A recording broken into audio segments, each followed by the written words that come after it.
Allez, on revient sur l'événement du jour. C'est l'ouverture du salon de l'auto, ouverture au grand public demain. Mais bon, on sait qu'il est toujours ouvert un petit peu avant pour la presse et pour les professionnels. On va en profiter pour parler du marché de la vente de voitures et de motos neuves forcément, mais aussi d'occasion.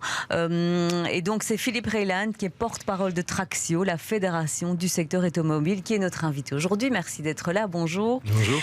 Vous représentez dans tout le pays, au nord comme au sud, près de 10 000 employeurs dans le secteur de la vente et de la réparation automobile. Alors pour tout ce secteur, cette ouverture du salon de l'auto, après en plus une absence due à la crise sanitaire du Covid, ça reste un événement important? Oui, tout à fait. Et heureusement qu'on a finalement à nouveau un salon automobile après 2 éditions qui ont été biffées. Parce qu'au fait, c'est toujours, je dirais, la tempête parfaite qui continue à se manifester dans tout le secteur de la mobilité. On a eu les confinements, puis par après, donc il y a eu ces problèmes de production de semi-conducteurs, des problèmes logistiques, les matières premières qui sont devenues très chères, des livraisons, des délais de livraison qui étaient très longs. Donc finalement, c'était une situation très difficile. Et pour vous chiffrer cela, il y a 3-4 ans, on était à un niveau de 550 000 voitures neuves en Belgique. On est retombé à 363 000. Donc, c'est une perte énorme. Et donc, il est grand temps que, je dirais, le rythme reprenne celui d'avant. Est-ce que vous êtes d'accord quand on dit que c'est peut-être un salon un petit peu morose qui démarre à cause de ce que vous venez de dire? Et aussi, on sait que le salon sera plus petit. Il y a moins de palais qui lui sont consacrés. On attend moins de visiteurs. Oui, bon, c'est un choix d'un côté. Donc, effectivement, on va au niveau international que les salons, que ce soit les salons automobiles que d'autres, même la technologie, ils ont quand même du mal à redémarrer après toute cette crise sanitaire. Mais bon, on peut être content qu'à Bruxelles, on a toujours un salon qui est assez grand.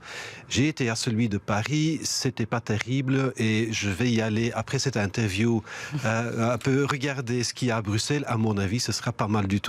Oui, parce que on sait qu'il y a parfois certains constructeurs là en ce moment qui boudent les salons et notamment dans les salons étrangers que vous avez cités. À Bruxelles aussi, il y a quelques constructeurs qui boudent, mais de manière générale, c'est relativement bien représenté. Oui, tout à fait. Donc la majeure partie des constructeurs sont présents et il y en a quelques-uns qui peut-être ont délesté cette fois-ci.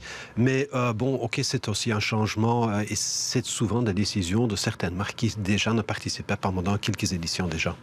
Alors, donc la question qu'on peut se poser maintenant, c'est est-ce qu'il faut encore attendre qu'un salon se déroule à Bruxelles pour acheter une voiture neuve? Oui. Est-ce que c'est le moment de faire des affaires? On sait que souvent il y a des affaires avant, des affaires longtemps après aussi. Oui.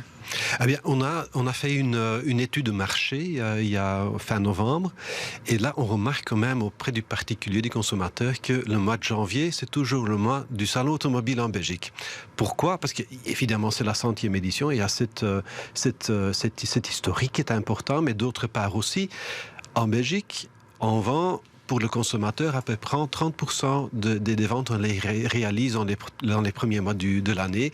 Et donc, tous les constructeurs vont également s'engager pour donner de bonnes conditions, etc.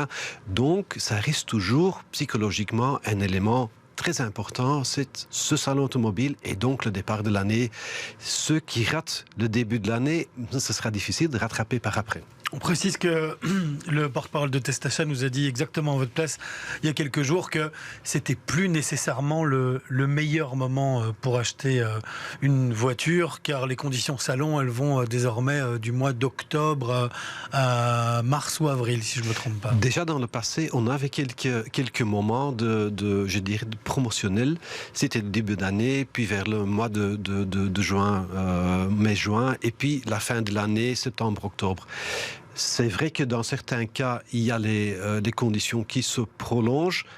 Toutefois, il faut se réaliser aussi pour le moment que la situation est devenue un peu différente dans le sens où, dû à ces délais de livraison, les problématiques de voitures, de disponibilité, etc., les conditions sans doute seront un peu moindres de ce qu'on a l'habitude de voir avant, je dirais, la crise sanitaire, mais que quand même, ça vaut toujours la peine tout d'abord de se rendre au salon pour un peu faire connaissance avec toutes les nouveautés qui arrivent sur le marché. Secondo, d'aller dans les concessions pour discuter et regarder ce qui est possible tant au niveau des délais de livraison que pour les conditions spécifiques, etc.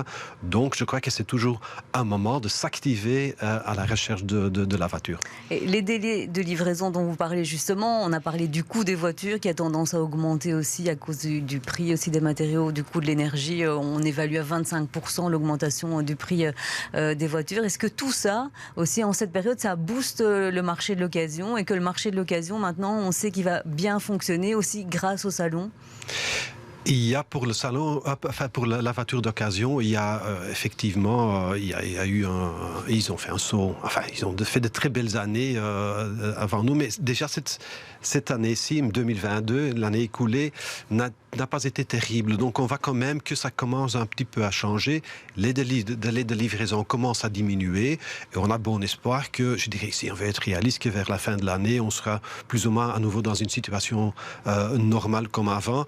Mais donc est-ce que la voiture d'occasion, finalement, est-ce qu'elle grappille ou non des parts de marché? C'est un peu le sentiment qu'on a, mais c'est peut-être oui, mais déjà en Belgique, on a un peu un marché particulier. La voiture d'occasion a toujours été plus grande que celle de la voiture neuve. Seulement, la crevasse est devenue plus grande. Et pour vous donner les chiffres exacts de l'année passée, l'année écoulée, on a 363 000 voitures neuves qui sont immatriculées, mais 64 000 en occasion. Donc ça fait 300 000 véhicules en plus. Donc ce marché de l'occasion, il était important, il est devenu plus important encore. Et comme il y avait un manque de voitures qui étaient disponibles, puisque la demande a accru énormément, les prix ont augmenté, mais on voit depuis 3-4 mois que les prix se stabilisent, que la demande devient moins importante et que d'autre part, il y a de plus en plus de nouvelles voitures qui se livrent et donc plus de voitures qui se libèrent pour ce marché de l'occasion.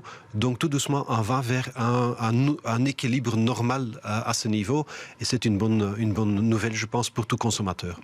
Et dans ce contexte aussi de crise environnementale où la voiture n'a pas forcément bonne presse et toutes les mesures qui sont prises au niveau politique pour décourager l'utilisation de la voiture, notamment à Bruxelles, toutes les mesures qui ont été prises au niveau de la mobilité, est-ce que ça se ressent sur le marché de la voiture? Est-ce que les concessionnaires sont dans un moment où ils se disent qu'ils doivent se réinventer aussi des arguments éventuellement de vente?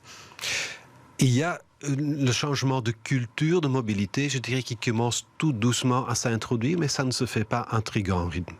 J'ai entendu dans les prochains jours qu'à nouveau il y a plus de monde dans le transport en public, alors que les gens ont évité pendant 2-3 ans. Il y a un peu plus de gens qui utilisent les voitures partagées, etc. Mais ça, c'est quelque chose qui se fait tout doucement. Et on constate que dans les villes, c'est autre, mais qu'en dehors des villes, on a quand même toujours besoin de cette mobilité individuelle dans laquelle la voiture joue un rôle important et dans laquelle le vélo, et le vélo électrique notamment, prend aussi de plus en plus de place.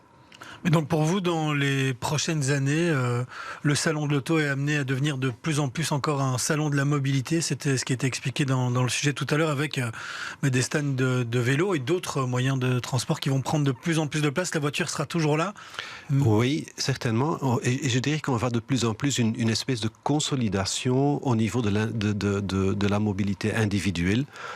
En avant, on parlait de la voiture. Puis on parle également du vélo, de la moto, qui ont tous leur place. Et je crois qu'on est tous des utilisateurs de la mobilité et de la voie publique. Et tous à un certain moment, on va dans le train, dans le tram, dans l'avion, on prend la voiture, on prend le vélo, on marche à pied. Et en fait, c'est normal.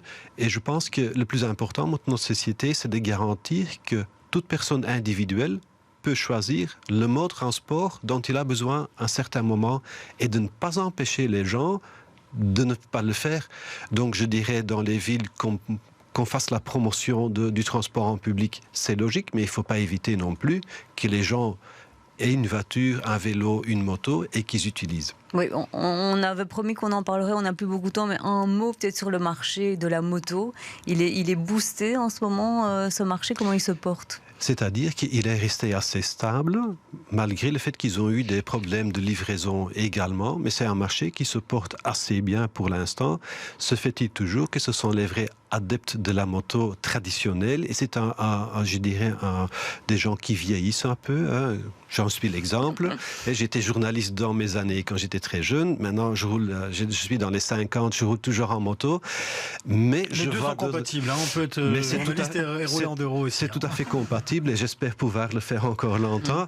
Je vois d'autre part que ça devient quand même, tout comme le vélo électrique, une alternative intéressante, surtout quand il ne faut pas faire de trop longs trajets et qu'il y a beaucoup d'embouteillages en voie. La moto et le scooter, c'est quand même des moyens fort intéressants et c'est pour ça que je crois qu'ils ont un bel avenir encore devant eux. Eh bien, merci Philippe Reylain d'avoir été notre invité aujourd'hui. Je rappelle que vous êtes le porte-parole de Traxio, la fédération automobile. On vous souhaite un bon salon parce qu'on sait que vous y allez maintenant et donc que tout se passe bien pour vous dans ce salon. Merci.